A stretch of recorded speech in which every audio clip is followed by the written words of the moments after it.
लखीमपुर कांड में पुलिस ने 6 लोगों को गिरफ्तार कर लिया है। सभी को 14 दिन की न्यायिक हिरासत में जेल भेज दिया गया है।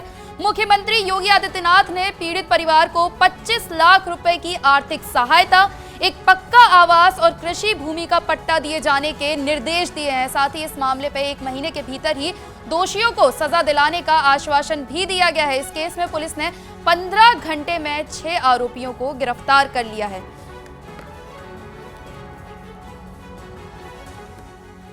तो 15 घंटे के अंदर जो है पुलिस ने लखीमपुर कांड के बाद 15 घंटे के अंदर 6 आरोपियों को गिरफ्तार कर लिया है। इस पर पहले देखिए आप हमारी खास रिपोर्ट।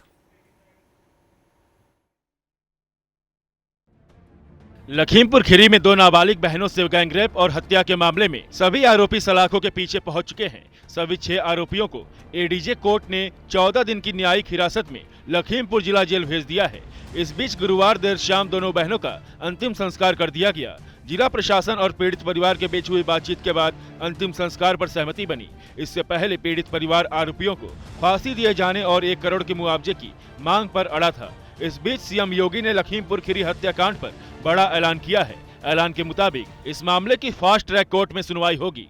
फास्ट ट्रैक कोर्ट में प्रभावी पैरवी कर 1 माह के भीतर दोषियों को सजा दिलाए जाने का प्रयास होगा।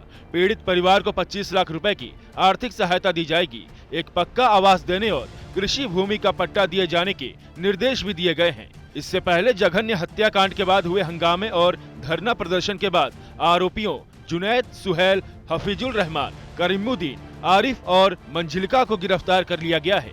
बुधवार को लखीमपुर जिले के तमोली पुरबा गांव में लड़कियों की किडनैपिंग कर गैंगरेप और हत्या की गई थी।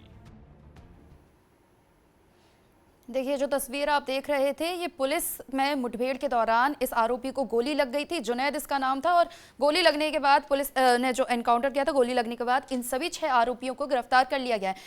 इससे पहले यूपी सरकार के डिप्टी सीएम ने भी कहा था कि दोषियों को ऐसी सजा मिलेगी कि अपराधियों की रूह कांप उठेगी। अब मामले की सुनवाई फास्ट ट्रैक कोर्ट में चलेगी, जिससे आरोपियों को जल्द से जल्द सजा हो सके। इस बीच आरोपियों के परिवार के सदस्यों ने सभी आरोपों से इनकार कर दिया और कहा कि उनके बेटे निर्दोष थे।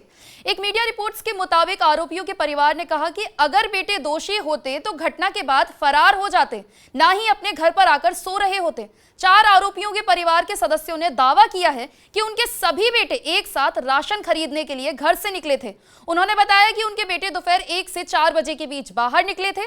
दुष्कर्म और हत्या के आरोपी हफीजुल, सोहेल और करीमुद्दीन की मां ने कहा है कि उनके बेटे अपराध स्थल और क्षेत्र से भाग गए होते अगर उन्होंने कोई अपराध किया होता। तो एक मीडिया रिपोर्ट्स के मुताबिक ये खबर सामने आई है कि जो आरोपी हैं, 6 आरोपियों को पुलिस ने हिरासत में लिया है और जो आरोपी हैं उनके परिवार वाले 4 ऐसे आरोपी हैं जिनके परिवार वाले ये दावा कर रहे हैं कि हमारे बच्चों ने कुछ नहीं किया है। फिलहाल लखीमपुर कांड की वजह से जो घटना हुई है उसकी वजह से सारा यूपी दहल उठा था। जो भी घटना को सुन रहा था उसके मन में एक सवाल हो रहा था कि ऐसा कैसे, पहले अपहरण किया गया, फिर रेप किया गया, फिर मर्डर किया गया और इतने से ही मन नहीं भरा, उनकी दोनों सगी बहनों की लाश को पेड़ पर लटका दिया था।